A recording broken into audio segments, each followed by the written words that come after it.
एक बार एक सम्राट एक सन्यासी से प्यार में गिर गए। यह जापान की घटना है। सम्राट रोज रात्रि को अपने घोड़े पर अपने साम्राज्य के चारों ओर घूमते थे। हर दिन वह उस ऋषि को एक पैर के नीचे बैठा देखते थे जो अपने तरीके से खुश रहता था। कभी कभी नृत्य करते और कभी बांसुरी बजाते, कभी एक गाना गाते और कभी शांत बैठे आकाश में तारे देखते हुए। यदि आप महात्मा बुद्ध के विश्वासी हैं तो इन दिव्य उपदेशों को ध्यान से सुने, कुछ नया सीखने को मिलेगा। और इस वीडियो को पूरा अंत तक देखें, वरना बाद में बहुत पछताना पड़ेगा। जब भी सम्राट उस तरफ से गुजरते वह हर बार रुक जाते। उसे अपनी प्रतिबिंब को देखने से रोक नहीं सकता था। वह वहां एक पल के लिए खड़ा हो जाता और उसका मजा देखता, फिर अपने घोड़े पर चढ़ जाता था। धीरे धीरे सम्राट उस दृश्य में इतना रुचि लेने लगे, उन्हें पता नहीं चलता कि समय कब बीत जाता है।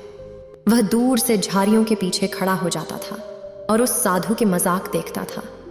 और मजा इतना था कि वह खुशी खुशी महल की ओर वापस लौट गए। अब यह उनका रोजाना का काम हो गया था, लेकिन उस दिन तो वह इतने भावुक हो गए कि वह गुरु के पांवों में गिर पड़े और कहने लगे, महाराज, मैं आपको यहाँ और नहीं रहने दूंगा।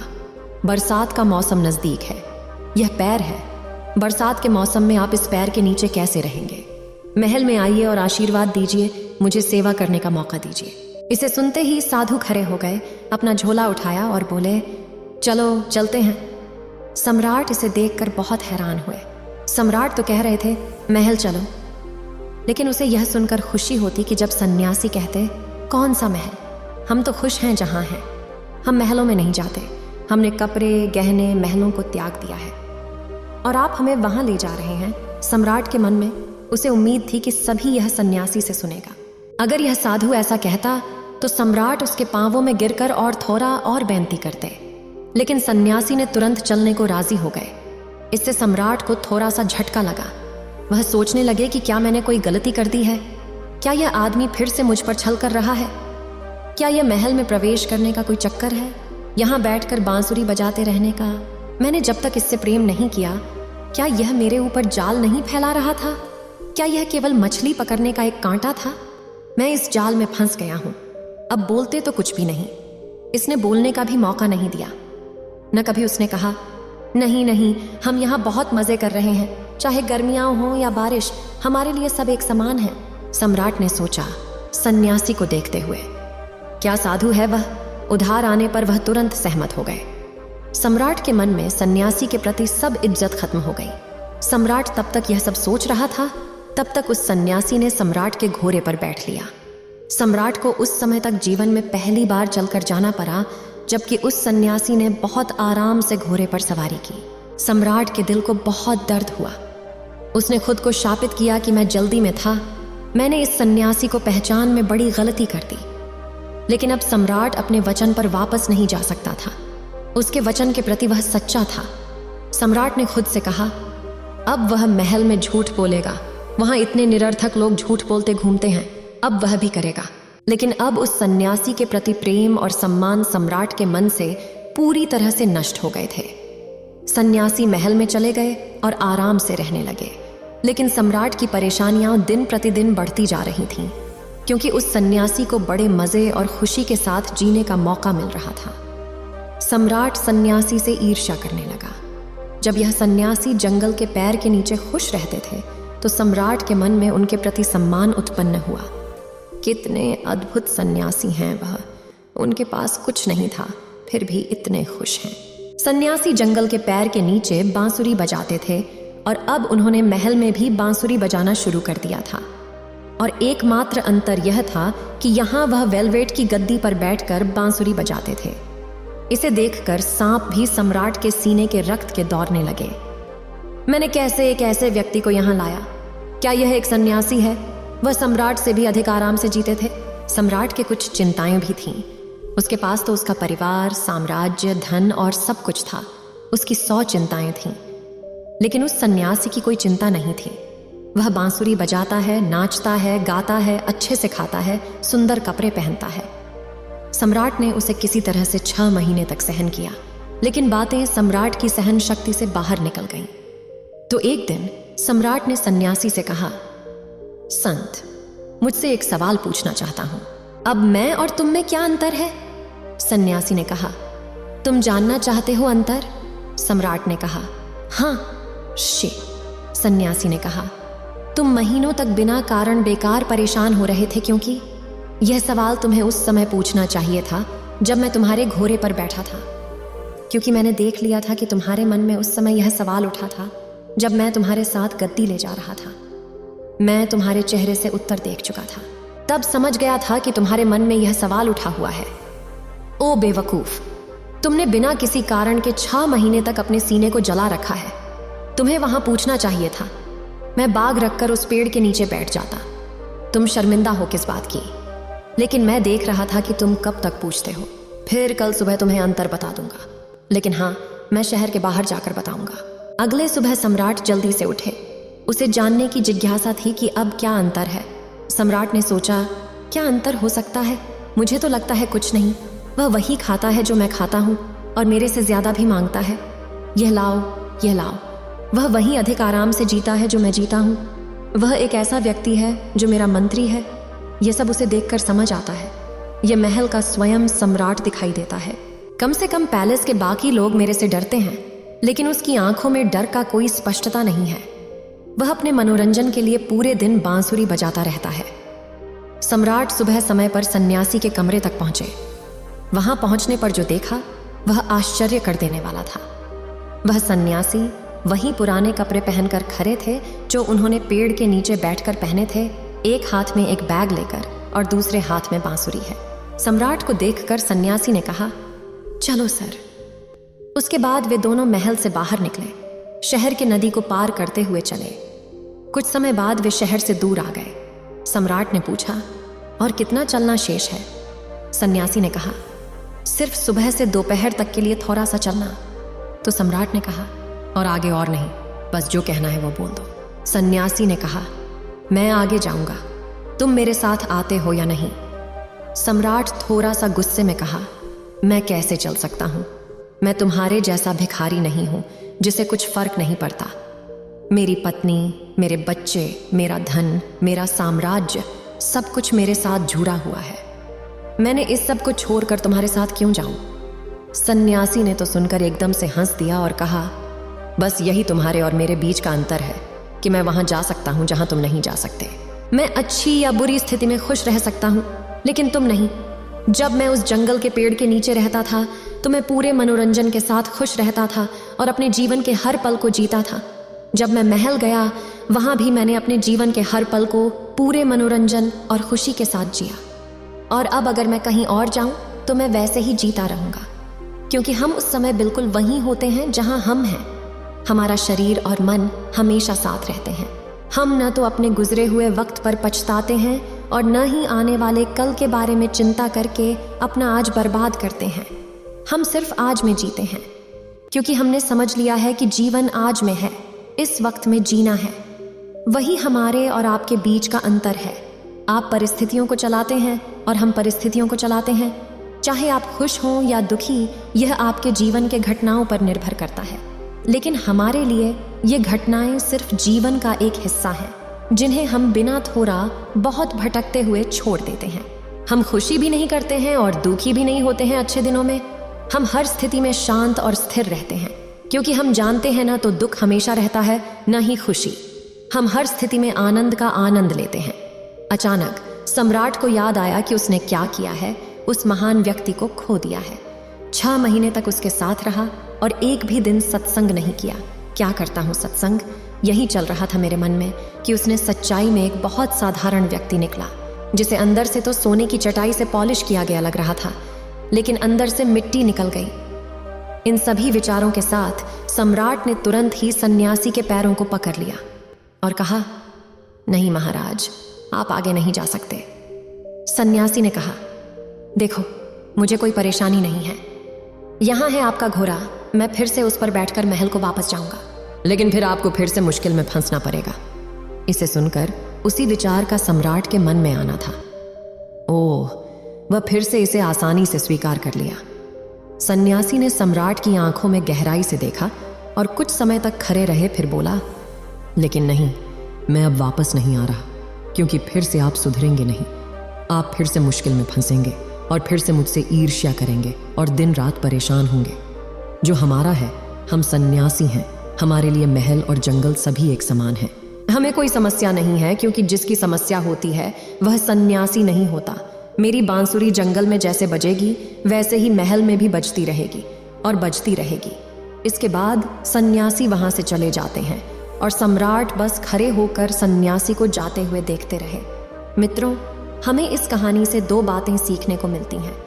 पहले, एक व्यक्ति किसी चीज का सम्मान करता है तब तक जब तक उसके पास वह नहीं होती।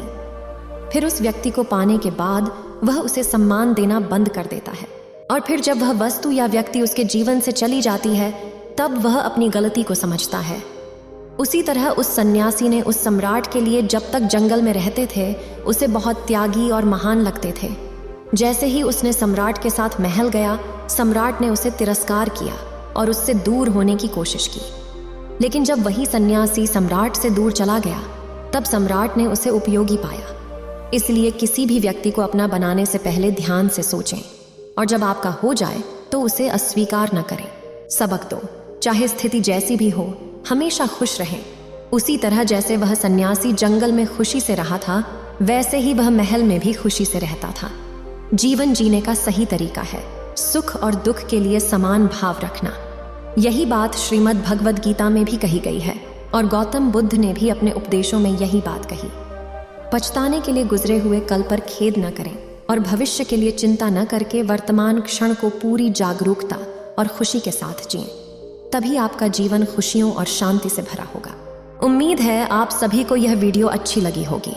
अगर आप बुद्ध के सच्चे विश्वासी हैं तो चैनल को सब्सक्राइब और वीडियो को लाइक करके कमेंट में नमो बुद्धा लिख दीजिए। एक गांव में एक किसान था जिसे एक बहुत ही बुरी आदत लग चुकी थी, और वह आदत थी बेवजह चिंता करने की। वह हर समय किसी न किसी चीज की चिंता करता ही रहता। वह हर समय सोचता रहता कि कहीं मेरे साथ कुछ गलत ना हो जाए, जबकि उसकी जिंदगी में अभी तक सब कुछ ठीक चल रहा था। यदि आप महात्मा बुद्ध के विश्वासी हैं तो इन दिव्य उपदेशों को ध्यान से सुने, कुछ नया सीखने को मिलेगा। और इस वीडियो को पूरा अंत तक देखें, वरना बाद में बहुत पछताना पड़ेगा। उसके पास एक बड़ा सा खेत था जिसमें अच्छी खासी फसल हो जाती थी। खेती करने के लिए 4 हट्टे कट्टे बैल थे, 2 बैलगाड़ियां थीं, एक अच्छा घर था, एक पत्नी और 2 प्यारी बच्ची थीं। लेकिन फिर भी वह किसी न किसी अनहोनी के बारे में सोचकर बेवजह चिंता करता रहता। कभी सोचता कि अगर मेरी फसल में कीड़े लग गए तो क्या होगा, अगर आवारा पशुओं ने फसल को बर्बाद कर दिया तो क्या होगा, अगर सूखा पड़ गया या अत्यधिक बारिश हो गई तो मेरी फसल खराब हो जाएगी। ऐसे ही वो भविष्य की अन्य बातों के बारे में सोचकर बेवजह चिंता में डूबा रहता। जैसा कि कहीं खेती के समय मेरे बैल बीमार न पड़ जाए, मेरे बच्चों का भविष्य कैसा होगा, कहीं बुढ़ापे में मुझे कोई बड़ी बीमारी ना हो जाए, मेरे बच्चे बुढ़ापे में मेरा ख्याल रखेंगे भी या नहीं, वगैरह वगैरह। अपनी इस लगातार बेमतलब चिंता करने की आदत की वजह से वह अशांत और परेशान रहने लगा था। उसका स्वभाव कुछ चिड़चिड़ा सा हो गया था और अब उसका किसी भी काम में मन भी नहीं लगता था। उसकी पत्नी ने भी इस बात को अनुभव किया कि उसे बिना मतलब चिंता करने की आदत पड़ चुकी है। उसने उसे कई बार समझाने की कोशिश भी की कि तुम बेवजह चिंता करना छोड़ दो, लेकिन उसके समझाने का कोई मतलब नहीं निकला। तो फिर एक दिन वह उसे लेकर एक बौद्ध भिक्षु के आश्रम पहुंची। बौद्ध भिक्षु बहुत ही बुद्धिमान और ध्यानी व्यक्ति थे। उन लोगों की समस्याओं का समाधान करने के लिए प्रसिद्ध थे। किसान और उसकी पत्नी ने अपनी सारी समस्या बौद्ध भिक्षुओं के समक्ष रख दी। किसान ने कहा, महात्मन, मैं हर समय किसी न किसी बात की चिंता करता रहता हूँ। मैं ज्यादातर उन बुरी चीजों के बारे में सोचकर चिंतित होता रहता हूँ जो अभी तक मेरे साथ हुई भी नहीं। किसान की समस्या को पूरे ध्यान से सुनने के बाद बौद्ध भिक्षु ने कहा, ठीक है, तुम दोनों कल सुबह आना और फिर मैं तुम्हें तुम्हारी समस्या का समाधान बता दूंगा। अगली सुबह जब किसान और उसकी पत्नी बौद्ध भिक्षु के आश्रम में पहुंचते हैं तो देखते हैं कि बौद्ध भिक्षु बहुत ही चिंतित अवस्था में जमीन पर पालथी मारकर बैठे हुए हैं और उनके सामने एक दूध से भरा गिलास रखा हुआ है। बौद्ध भिक्षु बार बार उस दूध के गिलास की तरफ देखते हैं और फिर कभी अपना हाथ अपने सर भी रखते हैं तो कभी जमीन पर मारते हैं। वह बहुत ही चिंतित और बेचैन दिखाई पड़ रहे थे। भिक्षु को इस तरह परेशान देख किसान ने उनसे पूछा, महात्मन क्या बात है, आप इतने परेशान क्यों हैं? बौद्ध भिक्षु ने बहुत ही बेचैनी भरे शब्दों में कहा, मैं इस गिलास के दूध को लेकर बहुत चिंतित हूँ। मुझे चिंता हो रही है कि कहीं बिल्ली इस दूध को गिरा ना दे, कहीं ये दूध खराब ना हो जाए, या फिर आश्रम का कोई शिष्य इसे पी ना जाए। मैं इसी बात को लेकर सुबह से बहुत परेशान हूँ। बौद्ध भिक्षु के मुंह से ऐसी बातें सुनकर किसान और उसकी पत्नी जोर जोर से हंसने लगे। किसान ने हंसते हुए कहा, महात्मन इसमें इतनी चिंता करने वाली कौन सी बात है? ये दूध ही तो है। अगर इसे बिल्ली ने गिरा दिया, या ये खराब हो गया, या फिर किसी ने इसे पी लिया तो क्या हो गया? ये आपको दोबारा मिल जाएगा। और वैसे भी आपको चिंता करना व्यर्थ ही है, क्योंकि न तो अभी इसे बिल्ली ने गिराया है, न ही ये खराब हुआ है, और न ही अभी इसे किसी ने पिया है, और हो सकता है कि भविष्य में ऐसा हो भी ना। किसान के मुंह से ये बातें सुनकर बौद्ध भिक्षु मुस्कुराए और बोले, मैं भी तो तुम्हें यह समझाने का प्रयास कर रहा हूं कि भविष्य की उन घटनाओं की चिंता करना व्यर्थ है जो अभी हमारे साथ हुई ही नहीं, और बहुत बड़ी संभावना है कि वो कभी होगी भी नहीं। और अगर हो भी गई तो जिस चीज को तुम एक बार हासिल कर सकते हो उसे तुम दोबारा भी हासिल कर सकते हो। अगर नहीं भी कर पाए तो कोई बात नहीं, क्योंकि समस्याओं के आने के साथ ही उन समस्याओं का सामना करने की हिम्मत भी अपने आप ही आ जाती है। बौद्ध भिक्षु की ये बातें सुनने के बाद किसान को लगा जैसे किसी ने उसके गाल पर एक थप्पड़ मारकर उसे नींद से जगा दिया हो। उसे महसूस हुआ कि वह भी तो यही गलती कर रहा है। वो भी तो भविष्य की उन घटनाओं के बारे में सोचकर चिंतित हो रहा है जो अभी तक घटी ही नहीं और शायद कभी घटेगी भी नहीं। वह कुछ देर तक स्तब्ध खड़ा रह गया और फिर बौद्ध भिक्षु के चरणों में गिर पड़ा और कहने लगा, इतनी आसान भाषा में मुझे मेरी गलती का एहसास करवाने के लिए आपका बहुत बहुत धन्यवाद। और मैं आज से पूरा प्रयास करूंगा कि मैं बेवजह चिंता करना बंद कर दूं। जिन बुद्धिज्म में ये कहावत है, जब तुम चल रही हो तो केवल चलो, जब तुम खा रहे हो तो केवल खाओ, इस लोकप्रिय कहावत ने कुछ महीने पहले मुझे पहली नज़र में ही इसके अर्थ के बारे में हैरान कर दिया था। और सच कहूँ तो मुझे ऐसा लगता है कि इस जिन कहावत के अर्थ में ही वो राज छुपा है, जिसे अगर किसी ने अच्छे से समझ लिया और अपने जीवन में उतार लिया तो वो चिंता के बंधन से हमेशा हमेशा के लिए मुक्त हो जाएगा। इस जिन कहावत के अर्थ के बारे में हम आगे बात करेंगे, लेकिन उससे पहले देखते हैं कि हमारे दिमाग में किस तरह के विचार ज्यादा चल रहे होते हैं। अगर हम कुछ समय के लिए अपने विचारों पर ध्यान दें तो हम पाएंगे कि किसी भी काम को करने के बाद हमारे दिमाग में ज्यादातर समय ये 4 विचार ही बार बार चलते रहते हैं। पहला, क्या मैंने ये सही से किया? दूसरा, क्या मैं इसे और बेहतर कर सकता था? तीसरा, इसका परिणाम क्या होगा? और चौथा, लोग मेरी और मेरे काम के बारे में क्या सोच रहे होंगे? ये ऐसे कुछ विचार हैं जो हमारे दिमागी सिस्टम में ज्यादातर समय चलते रहते हैं, लेकिन हमें पता नहीं चलता, क्योंकि हमने इन विचारों के साथ जीना सीख लिया है।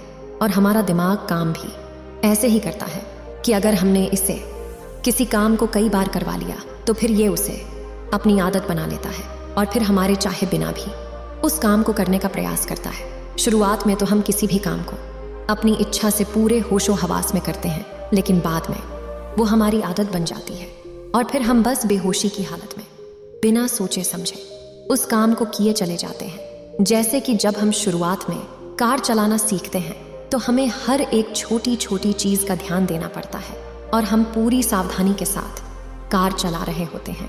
लेकिन जैसे ही कुछ महीने बीत जाते हैं, हमारा दिमाग इसे अपनी आदत बना लेता है और फिर हम फोन बात करते हुए, गाने सुनते हुए या फिर कुछ खाते हुए भी आसानी से कार को चला लेते हैं और हमें इसके बारे में ज्यादा सोचना नहीं पड़ता। हमारे हाथ और पैर अपने आप ही गियर और ब्रेक्स की तरफ चले जाते हैं, क्योंकि अब हम कार को आसानी से चला रहे होते हैं। यानी कि एक तरह से बेहोशी की हालत में हमें पता नहीं होता और काम हो रहा होता है। ठीक यही हमारी चिंता करने की आदत के साथ भी होता है। जब एक बच्चा छोटा होता है तब उसे पता नहीं होता कि चिंता क्या है, लेकिन जैसे ही वो थोड़ा बड़ा होता है, माँ बाप कहना शुरू कर देते हैं, बेटी आपको होमवर्क करना है, आपको उसकी चिंता नहीं हो रही है, आपके इंजाम आने वाले हैं, आप उसकी चिंता करनी चाहिए। और ऐसे ही न जाने कितनी सारी चीज़ों के लिए बच्चों के आसपास के लोग उसे चिंता करने के लिए कहते हैं, और वो छोटा बच्चा इस बात को मान लेता है कि अच्छा, किसी भी काम को करने के लिए हमें उसकी चिंता करनी पड़ती है, और फिर वो भी किसी काम या घटना के बारे में बार बार सोचने लगता है। शुरुआत में तो वो ये काम जानबूझकर करता है, लेकिन धीरे धीरे उसका मन इसे अपनी आदत बना लेता है, और फिर न चाहते हुए भी उसका मन एक ही विचार के बारे में बार बार सोचता रहता है, और फिर वो अपनी पूरी जिंदगी चिंता के इस जाल में फंस कर रह जाता है। लेकिन अब प्रश्न ये उठता है कि इसका समाधान क्या है? तो इसका समाधान है ऊपर बताई गई जिन कहावत का अर्थ, यानी जागरूकता। हमें अपने विचारों के प्रति जागरूक होना पड़ेगा। हमें थोड़ी देर रुककर इस बात पर ध्यान देना होगा कि कहीं हम न चाहते हुए भी एक ही घटना के बारे में तो बराबर ही सोच रहे। हमें पूरी जागरूकता के साथ ये देखने का प्रयास करना होगा कि पूरे दिन हमारे अंदर किस तरह के विचार उठते रहते हैं। अब आप पूछ सकते हैं कि केवल जागरूकता क्या करेगी? मैं कहता हूं यह काफी है। यह मन को शांत करने के लिए पर्याप्त है, मन को अपने स्वभाव का एहसास कराने के लिए पर्याप्त है, और जीवन में जागरूकता लाने का सबसे आसान तरीका है ध्यान करना। ध्यान करने के दौरान अपने विचारों पर ध्यान देना, और जब आप पूरी जागरूकता के साथ अपने विचारों पर ध्यान देना शुरू कर देंगे, तब आप पाएंगे कि आपके मन में चलने वाली गैर जरूरी विचार एक एक करके अपने आप ही गायब होना शुरू हो जाएंगे, और फिर आप अनुभव कर पाएंगे एक आनंदित और शांत जीवन का। उम्मीद है आप सभी को यह वीडियो अच्छी लगी होगी। अगर आप बुद्ध के सच्चे विश्वासी हैं तो चैनल को सब्सक्राइब और वीडियो को लाइक करके कमेंट में नमो बुद्धा लिख दीजिए। पुराने गुरुकुल में एक सुबह एक गुरु अपने शिष्यों को प्रवचन दे रहे थे। वो शिष्यों से कह रहे थे कि जब कभी भी आप शांत मन से बैठकर सोचेंगे तो आप यह महसूस करेंगे कि यह ब्रह्मांड, यह प्रकृति, यह सबको समान रूप से अवसर देती है, या हर एक के लिए अपार संभावनाएं, अथाह भंडार है जो जितना चाहे ले सकता है। लेकिन साथ ही साथ आप ये भी महसूस करेंगे कि हमें लेना नहीं आता। यदि आप महात्मा बुद्ध के विश्वासी हैं तो इन दिव्य उपदेशों को ध्यान से सुने। इस वीडियो को पूरा अंत तक देखें, कुछ नया सीखने को मिलेगा, अन्यथा बाद में पछताना पड़ेगा। हमें हासिल करना नहीं आता, क्योंकि किसी भी चीज को हासिल करने का एक तरीका होता है, एक विधि होती है, और कुछ ऐसे सूक्ष्म रहस्य हैं जिनका अभ्यास करना ही उस सफलता का आधार होता है। उस सफलता को पाने का सही तरीका होता है। कौन है ऐसा जो सफल होना चाहता? कौन है ऐसा जो खुश नहीं रहना चाहता? मगर फिर वो ऐसी कौन सी चीज है जो हमें ये सब पाने से रोकती है? वह है हमारे खुद के नकारात्मक विचार। वो है हमारी खुद से होने वाली नकारात्मक बातचीत, और हमारा मन खुद ही ऐसे विचार पैदा करता रहता है जो हमारे आत्मविश्वास को कमजोर बना देता है और हमें विश्वास दिला देता है कि हम उस सफलता के लायक नहीं। और यही वो सूक्ष्म रहस्य है, अपने मन में चल रहे विचारों को एक सही दिशा देना, उन्हें नकारात्मक से सकारात्मक की ओर मोड़ना, खुद से की जाने वाली मानसिक बातचीत को सही करना और खुद पर विश्वास करना। गुरु ने आगे कहा, क्या आपके अंदर कुछ ऐसा है जो आपको मुश्किल से मुश्किल वक्त में भी हार नहीं मानने देता? लोग जब उदास और परेशान होते हैं तो अक्सर वो सब कर बैठते हैं जो उन्हें नहीं करना चाहिए। नकारात्मक भावनाओं की वजह से कई बार हमारे अंदर की बुराई बाहर आ जाती है और हम गलत कदम उठा लेते हैं। गुरु ऐसा बोल रहे थे कि तभी एक शिष्य खड़ा होता है और गुरु से प्रश्न करता है, गुरुदेव, क्या आप ही बता सकते हैं कि हमें अपने अंदर की बुराई और नकारात्मकता का सामना कैसे करना है और जिंदगी को सकारात्मक विचारों के साथ कैसे जीना है? गुरु मुस्कुराते हुए कहा, खुश रहना उतना भी मुश्किल नहीं है जितना आप सोचते हैं।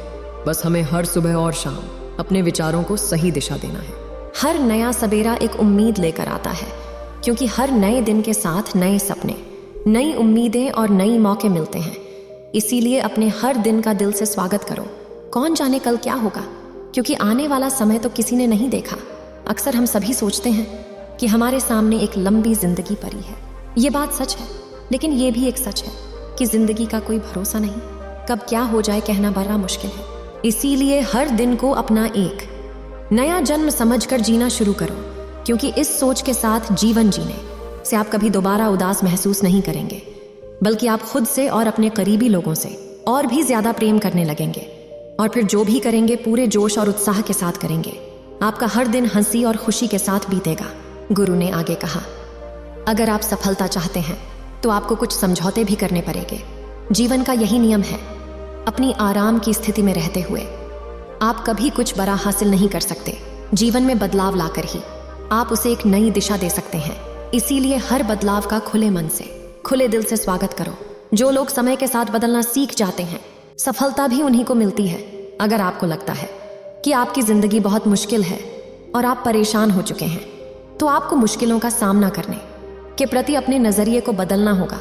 अपने सोचने के तरीके को भी बदलना होगा, चाहे कोई सा भी बदलाव आए और वह कितना ही मुश्किल क्यों न लगे। अब उसका सामना कीजिए। आपको शायद नहीं पता, पर आप अपनी सोच से कहीं ज्यादा मजबूत हैं और आपकी जिंदगी में जितनी मुश्किलें आएंगी, आप उतनी ही मजबूत होते चले जाएंगे, क्योंकि हर मुश्किल एक नया अनुभव, एक नया सबक देकर जाती है और फिर आपको सफल होने से कोई नहीं रोक पाएगा और आपकी जिंदगी खुशियों और कामयाबियों से भर जाएगी। बुरे काम करके ये मत सोचो कि अब आपके साथ कुछ अच्छा होगा। अगर जिंदगी में सब कुछ अच्छा चाहिए तो वे अच्छा ही सोचना होगा और अच्छा ही करना होगा, तभी आप पर इस ब्रह्मांड की मेहरबानी होगी। इसीलिए अपनी सोच और अपने कर्म पर सही नियंत्रण रखो। हम दुनिया को किस नज़र से देखते हैं, ये काफ़ी हद तक हमारी अपनी सोच पर निर्भर करता है। एक नकारात्मक मानसिकता वाले व्यक्ति को दुनिया में सिर्फ बुराई ही बुराई दिखती है, जबकि सकारात्मक सोच हमें जीवन की उन चीज़ों की अहमियत करवाती है जो अभी हमारे पास हैं और उस ब्रह्मांडीय शक्ति की कृपा से ही हमें मिली है। गुरु ने आगे कहा, अपने मन को शांत रखना सीखो। दिन भर की भागदौड़ के बीच खुद को शांत रखने का कोई तरीका सीखो। एक शांत मन के साथ हमें अपनी अंतरात्मा में झांकने का मौका मिलता है और हम खुद से ही सवाल जवाब करते हैं, जैसे कि मैं कौन हूँ, मेरे जीवन का उद्देश्य क्या है, क्या मैं एक अच्छा इंसान हूँ, क्या मैं एक अच्छा पिता या पति हूँ, या क्या मैं एक अच्छा बच्चा हूँ। आप जितनी गहराई से अपने अंदर झांकेंगे उतना ही ज्यादा खुद को जानेंगे। आप अपने आसपास की चीजों को समझने लगेंगे, लोगों का स्वभाव और उनका व्यवहार समझने लगेंगे। फिर आप चीजों और लोगों को लेकर बात बात पर परेशान और उदास होना छोड़ देंगे। आपको यह एहसास होने लगेगा कि आपके किसी भी काम का क्या असर पड़ेगा। किसी भी काम से अगर आपको दुख पहुंचे तो उस काम को मत कीजिए और जो चीज़ खुशी दे उसे ज़रूर कीजिए। फिर देखिए आपकी ज़िंदगी में कैसा ठहराव आता है। हमें ज़िंदगी एक बार ही मिलती है, तो क्यों ना इसे भरपूर तरीके से जिए। जो दिल करे वो करो, खुद को बंधनों में मत बांधो, लेकिन हाँ, इस बात का भी ध्यान रखो कि वो मनमानी ना हो, बुद्धिमानी हो और आपके भीतर की आवाज़ों हो। इसीलिए कुछ भी करने से पहले अपनी अंतरात्मा की आवाज़ सुनो। आपके दिल की चाहत कुछ भी हो सकती है, जैसे कोई नया व्यापार शुरू करना, किसी नए शहर में जाकर अपनी किस्मत आजमाना, या फिर कुछ महत्वपूर्ण हासिल करना। जो भी आपके दिल में है उसे पाने के लिए कम से कम एक बार अपना संपूर्ण प्रयास जरूर करो। यह मत सोचो कि इसका परिणाम क्या होगा। जो मन में है बस उसे कर डालो। अक्सर हम उधेड़बुन में फंस जाते हैं क्योंकि हमारा दिल कुछ कहता है और दिमाग कुछ और, लेकिन प्रयास करने पर ज्यादा से ज्यादा आपके साथ क्या हो सकता है, यही ना कि आपको सफलता नहीं मिलेगी। गुरु ने आगे कहा, लेकिन कम से कम आपको इस बात का पछतावा तो नहीं रहेगा कि अपनी कोशिश ही नहीं की। कुछ ना करने से तो बेहतर है कि हम उस काम को करके उसमें असफल हो जाएं। गुरु ने आगे कहा, आपकी अंतरात्मा आपकी भलाई चाहती है। इसकी आवाज़ को कभी भी नज़रअंदाज मत करो, क्योंकि अंदर से आने वाली आवाज़ ही हमें सफलता के रास्ते पर ले जाती है। जब भी आप कुछ गलत सोचते हैं या करते हैं तो सबसे पहले अंदर की आवाज़ ही आपको टोकती है, गलत करने से रोकती है। कभी सोचा है ऐसा क्यों? क्योंकि ये हमेशा हमारा भला चाहती है। यही तो ऊपर वाले का दिया हुआ सबसे अनमोल उपहार है हमारे पास, जिसे हम समझ या बुद्धिमत्ता कहते हैं। अगर जिंदगी की खूबसूरती को समझना है तो अपने अंदर झांक कर देखो। ये देखो कि तुम्हारे पास क्या क्या है और तुमने अपने जीवन में कितना कुछ हासिल किया है। जिंदगी की सुंदरता को आप केवल तभी महसूस कर पाएंगे जब आप धन्यवाद के भाव से भरे रहेंगे, बजाय यह सोचकर दुखी होना कि हमारे पास क्या नहीं है। यह सोचकर खुश रहो कि हमारे पास कितना कुछ है, और इसी संतोष की भावना और शांत मन के साथ अपना प्रयास जारी रखो। इतना कहने के बाद गुरु कुछ देर के लिए मौन रहे और फिर कहना शुरू किया, क्या आप जानते हैं, शब्द सबसे ज्यादा ताकतवर होते हैं। इसीलिए शब्दों का उपयोग सोच समझकर करना होता है। ऐसी बात करने से बच्चों जो किसी दूसरे को बुरी लगी, साफ और स्पष्ट राय रखना अच्छी बात है, लेकिन किसी को ऐसी बात मत बोलो जो उसे अंदर तक चुभ जाए। सच भी तो सही बता के साथ कहा जा सकता है ना। अगर आप क्रोध में हैं तभी किसी को उल्टा सीधा कहने से बचो, कहीं ऐसा ना हो कि आपको बाद में पछताना पड़े बात करते समय। अपनी आवाज में नरमी रखो, जहां तक हो सके साफ बात कहो, लेकिन प्रेम से कहो। एक अच्छा इंसान बनने के लिए आपको सिर्फ इतना ही करना है। हाँ, लेकिन इन आदतों को अपने स्वभाव का हिस्सा बनाने में समय लगता है, क्योंकि इनका अभ्यास करना पड़ता है। खुद से पूछिए कि क्या आप एक अच्छे इंसान हैं, और आपको क्यों लगता है कि आप अच्छे हैं। आप केंद्र से कोई खास बात है? आप दूसरों से किस तरह से पेश आते हैं? यह सवाल आपको अपनी कमियां जानने में मदद करेगी। शुरुआत में हो सकता है खुद से ऐसे सवाल जवाब करना आपको अजीब लगे, लेकिन खुद से ऐसे सवाल करते रहिए और खुद को विनम्र व अंदर से शांत रखने का प्रयास करिए। अगर एक इंसान के रूप में आपको अपने अंदर सुधार लाना है तो अपनी कमियों को पहचान कर उन्हें दूर करना ही होगा। गुरु ने आगे कहा, दुनिया में प्रेम से बढ़कर कुछ भी नहीं है। प्रेम आपको आबाद भी कर सकता है और ये आपको बर्बादी कर सकता है। हालांकि प्रेम को ना समझना ही बर्बाद करेगा, क्योंकि प्रेम तो बड़ी पवित्र चीज है। प्रेम ही ईश्वर है, ऐसा कहा जाता है। अपना नियम बना लो कि आपके अंदर सबके लिए प्रेम और करुणा हो। जिस दिल में प्रेम होता है वही दिल आबाद होता है। जितना प्यार आप बांटेंगे उतना ही आपके पास लौट करेगा। जिसके दिल में प्रेम और करुणा है वह कभी किसी के साथ बुरा कर ही नहीं सकता। उसके अंदर दूसरों के प्रति बुरी और नकारात्मक भावनाएं आ ही नहीं सकती। असल में प्रेम के अंदर वो ताकत है जो हमें गलत काम करने से रोकती है। गलत काम करके इंसान कभी चैन से नहीं रह सकता। उसके अंदर हमेशा एक डर और पश्चाताप रहता है। गलत काम करना छोड़ दो, फिर देखो आपको इतनी बेहिसाब खुशी और संतुष्टि मिलेगी कि आपकी पूरी जिंदगी चैन से गुजरेगी। जो लोग स्वार्थी और धोखेबाज होते हैं, खुशियां उनसे दूर भागती हैं। वह चाहे कितना ही खुश रहने का दिखावा कर ले, लेकिन अंदर से वो हमेशा दुखी ही रहते हैं। गंदे काम और गंदे विचार हमें कभी खुशी नहीं रहने देते, और जहां खुशी है वहीं प्रेमी है। इतना कहने के बाद गुरु ने अपना प्रवचन समाप्त किया और फिर सभी शिष्य अपनी अपनी दैनिक कार्यों में लग गए। इस तरह के विचार अपने दिमाग को देने से और विचारों को सकारात्मक रखने से निश्चित रूप से जिंदगी बदलेगी। तो आइए अब जल्दी से समराइज कर लेते हैं कि हम इस वीडियो में क्या क्या सीखा। इस वीडियो में अपने खुद से की जाने वाली सकारात्मक बातचीत की ताकत के बारे में जाना, और यह भी जाना कि खुद की काबिलियत पर संदेह करना हमें नीचे खींचता है। खुद को हमेशा अपनी खूबियों और अच्छाइयों के बारे में याद दिलाते रहो, क्योंकि इससे हमारा आत्मविश्वास बढ़ता है। इस वीडियो में आपने ये भी सीखा कि हमें अपनी अंतर्मन की आवाज भी सुननी चाहिए। हमें अपनी कमियां, अपनी खूबियां और अपने लक्ष्य स्पष्ट रूप से पता होनी चाहिए। हमेशा सकारात्मक सोच रखिए और ये याद रखिए कि अगर हम ठान लें तो जीवन में कुछ भी असंभव नहीं। आप इस वीडियो में अच्छाई की और एक अच्छा इंसान बनने की अहमियत के बारे में भी जाना।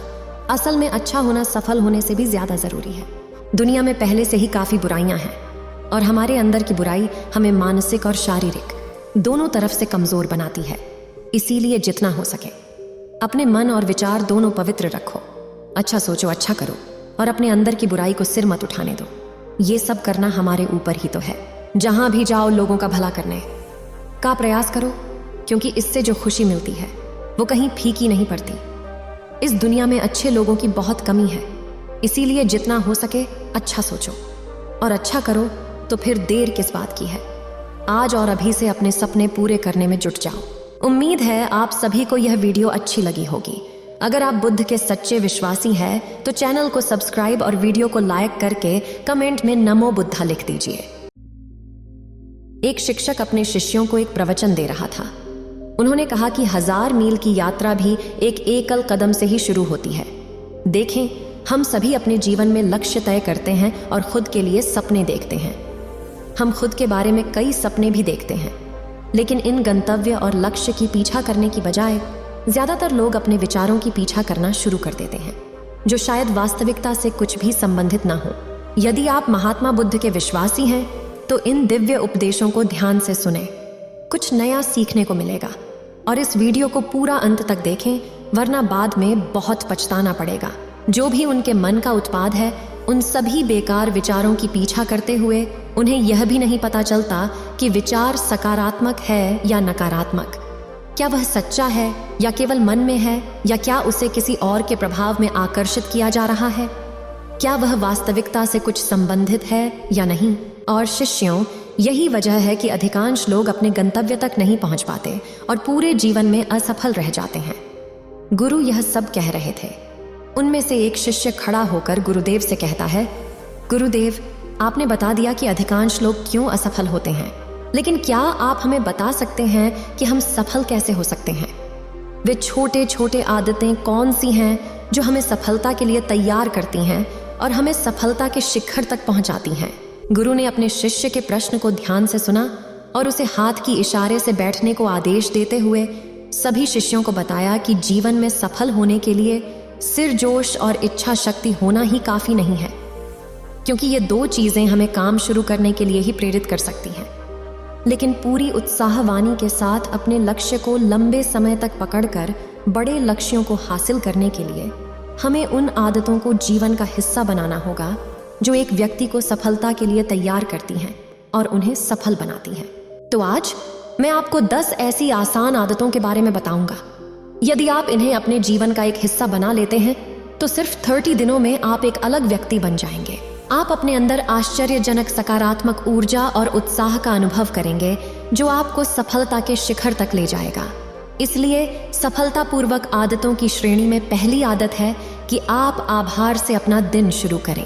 सुबह जब आप अपनी आंखें खोलते हैं, कुछ सोचने से पहले, कुछ करने से पहले, बिस्तर से उठने से पहले, दोनों हाथ जोड़कर आकाश की ओर देखते हुए, आप शक्ति में विश्वास करते हुए, उसे आवाहन करते हुए 3 या 4 चीजें याद करें। इसके लिए आप ईश्वर का धन्यवाद करते हैं। उन 3 या 4 लोगों, चीजों और घटनाओं का आभार व्यक्त करें जिसके कारण आपका जीवन सुधर गया है और आप खुशहाल और समृद्ध हुए हैं। हमारे जीवन में अक्सर हमारे घरों में, हमारे परिवार में, हमारे आसपास के वातावरण में एक ही व्यक्ति वह होता है जो हमारी अधिकांश दुखों और मुसीबतों का कारण होता है। लेकिन हमारे चारों ओर के लोग 99% अच्छे होते हैं। हमारे जीवन में 99% चीजें बहुत अच्छी होती हैं। लेकिन अगर हम बुरे व्यक्ति पर, बुरी घटनाओं पर, बुरी स्थितियों पर ध्यान केंद्रित करें और अगर हम बुरे परिणामों की ओर देखें तो पूरे दिन हमें और भी ऐसी चीजें मिलती हैं। लेकिन अगर हम 99% अच्छी चीजों के लिए आभारी हैं तो और भी अधिक अच्छी चीजें निश्चित रूप से हमें मिलेंगी। कृतज्ञता एक ऐसी आदत है जो हमारी सोच को सुबह जल्दी से बदल देती है और हमारे दिन को पॉजिटिव तरीके से शुरू करने में मदद करती है। इस व्यायाम को करने के लिए बहुत कम समय लगता है, लेकिन यह पूरे दिन हमारी सोच और काम करने के तरीके को पूरी तरह बदल सकता है। सफलतापूर्वक आदतों की श्रेणी में एक और आदत है। आपको हर दिन व्यायाम करना चाहिए, चाहे आप दौड़ें, व्यायाम करें, योग या प्राणायाम करें। लेकिन आपको हर सुबह कुछ ऐसा गतिविधि करनी चाहिए जिसमें आपके शरीर को कठिनाई से काम करने की जरूरत हो। इस मानव शरीर को पसीने की जरूरत है और मेहनत करने की जरूरत है। इसे सब समय आराम देना इसे निष्क्रिय, कमजोर और बीमार बना देता है। रोजाना व्यायाम करने से आपके शरीर के साथ साथ आपके मन को भी फायदा होता है, जो आपके मानसिक क्षमताओं को बढ़ाने में मदद करता है। रोजाना व्यायाम करने से आपके शरीर और मन में मजबूती आती है। आपके अंदर एक अलग विश्वास और तेजी उभरती है जो आपकी सफलता के मार्ग में आपकी मदद करते हैं। सफलतापूर्वक आदतों की श्रेणी में तीसरी आदत है लक्ष्य तय करना और अपने दिन की योजना बनाना। रात को सोते समय अगले दिन के लिए 3 सबसे महत्वपूर्ण कार्यों का निर्धारण करें और उन्हें लिख दें। फिर उसके अनुसार पूरे दिन की योजना बनाएं और उसे क्रियान्वित करें। यदि कोई व्यक्ति अपना दिन योजना बनाकर शुरू नहीं करता है और अगर कोई व्यक्ति किसी भी समय सभी काम करता है तो ऐसा व्यक्ति कभी भी अपने पूरे दिन का अच्छा उपयोग नहीं कर सकता। हालांकि अधिकांश लोग जानते हैं कि उनके लिए क्या महत्वपूर्ण है और कौन से काम उन्हें कल करने चाहिए, फिर भी वे कहते हैं कि उन्हें वह काम पूरा नहीं करने में समर्थ नहीं है और उसे आगे ढकेलते रहते हैं। जो व्यक्ति समय पर अपना काम पूरा नहीं करता और निरंतर उसे टालता रहता है, ऐसा व्यक्ति कभी बड़ी सफलता नहीं प्राप्त कर सकता। अधिकांश लोग अपना काम समय पर पूरा नहीं कर पाने और निरंतर उसे कल पर ढकेलते रहने का सबसे बड़ा कारण उनमें आत्म अनुशासन की कमी होना है, क्योंकि व्यक्ति जिसमें आत्म अनुशासन होता है वह सभी काम समय पर पूरा कर लेता है। सफलतापूर्वक आदतों की श्रेणी में चौथी आदत यह है कि आपको प्रतिदिन कुछ नया सीखना या कुछ नया पढ़ना चाहिए। अगर आप अपने लिए हर दिन 1 से 2 घंटे कोई नई चीज सीखने या निजी विकास कार्य में नहीं बिता रहे हैं, तो फिर चाहे आप कितने भी उच्च हों, कितने ही बुद्धिमान और तलवारबाज हों, जीवन में आप हार जाएंगे, गिर जाएंगे। कुछ बुद्धिमान व्यक्ति ने कहा है कि सीखना कभी नहीं बंद होना चाहिए, क्योंकि केवल निरंतर अभ्यास के माध्यम से ही उच्च स्तर तक पहुंचा जा सकता है। सीखने के कई तरीके हो सकते हैं, जैसे कि अच्छी किताबें पढ़ना और अपने क्षेत्र के सबसे सफल लोगों की सुनना। दुनिया के 1% सफल लोगों में शामिल होना हो तो याद रखें कि आपको अपने काम का अभ्यास करना होगा। फिर आपको निरंतर सीखने की आदत को अपने जीवन का अभिन्न अंश बनाना होगा। सफलतापूर्वक आदतों की श्रेणी में 5वीं आदत यह है कि कम खाएं और अच्छे से खाएं।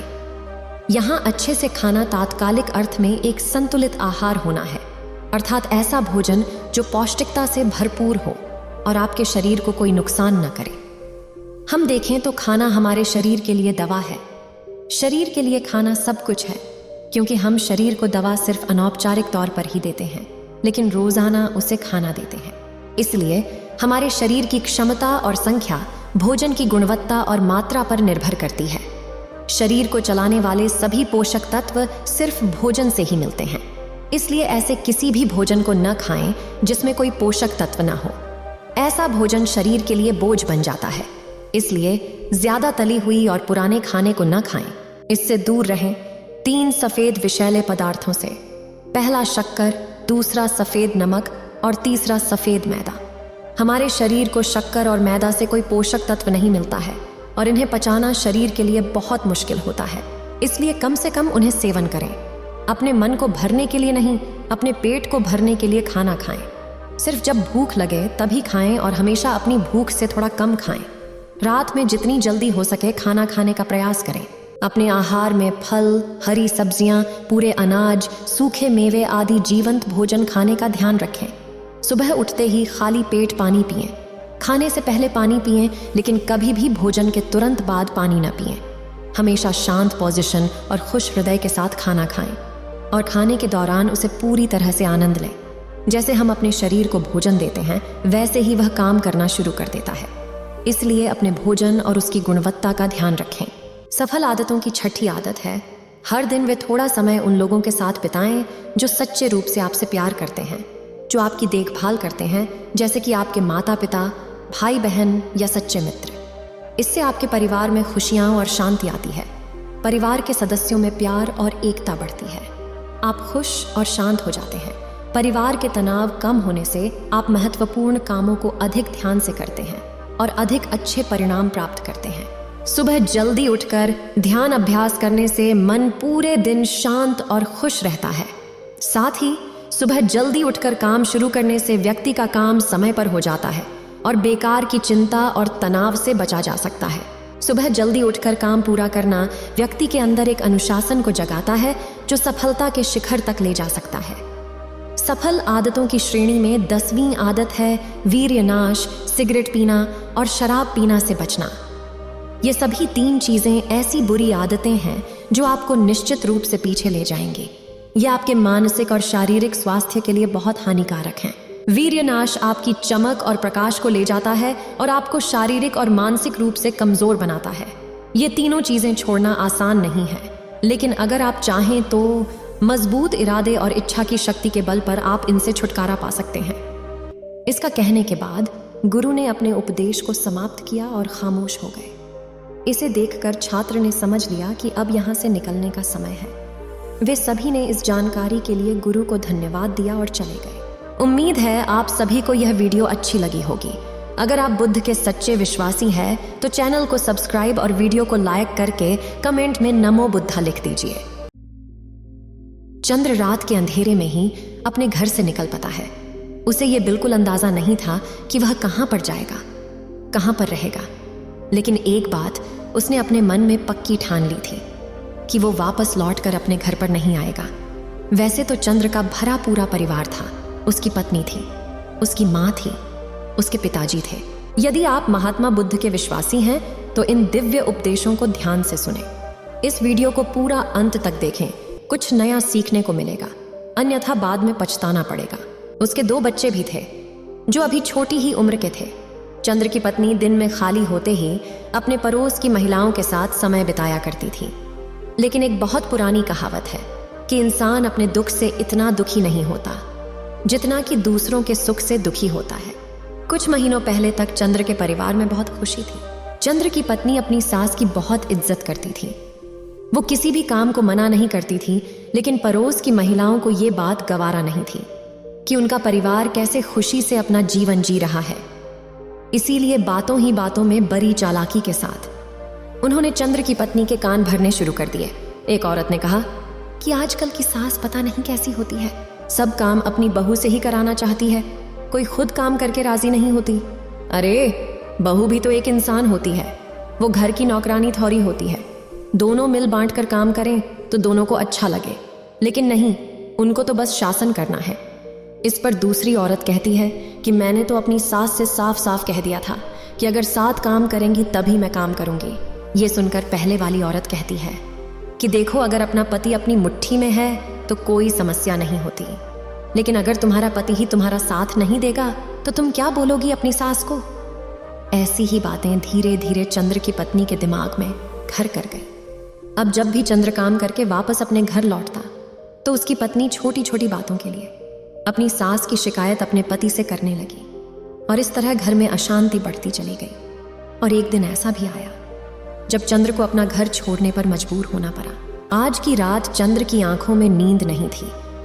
वो अपना घर पीछे छोड़कर आ चुका था, साथ ही वो पीछे छोड़ चुका था अपने परिवार को, अपने बच्चों को, अपने माता पिता को। दूसरी तरफ चंद्र की पत्नी को भी बहुत पछतावा हो रहा था। उसे अपनी गलती का एहसास होने लगा था, लेकिन कोई क्या कर सकता है। जब चिड़िया चुग गई पूरा खेत। अब उसके पास पछताने के अलावा और कोई विकल्प नहीं था। लेकिन चंद्र के परिवार को यह डर भी सता रहा था कि कहीं चंद्र आत्महत्या ना कर ले। अगर ऐसा हुआ तो वो अपने आप को कभी माफ नहीं कर पाएंगे। अंधेरे रास्ते पर चलते चलते चंद्र को कहीं दूर खेतों में एक कुटिया में थोड़ी रोशनी दिखाई दी। चंद्र उस कुटिया की तरफ चल दिया। उसने सोचा कि आज रात मैं यहीं पर काट लेता हूँ, कल सुबह सोचूंगा कि आगे मुझे क्या करना है। जब वो उस कुटिया में पहुंचा तो वहां पर एक सन्यासी ध्यान कर रहा था। चंद्र कुटिया के बाहर ही बैठकर उस सन्यासी को ध्यान करते हुए देखता रहा। उसके मन में विचार आ रहे थे कि सन्यासी का जीवन कितना अच्छा जीवन होता है। किसी से कोई लेना देना नहीं, कोई परिवार नहीं, बस भक्ति, ध्यान और यही उनका संसार।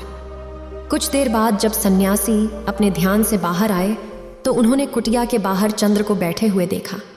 उन्होंने चंद्र को अंदर आने का इशारा करते हुए कहा कि बंदे, बाहर तो बहुत सर्दी है, तुम कुटिया के अंदर आ जाओ।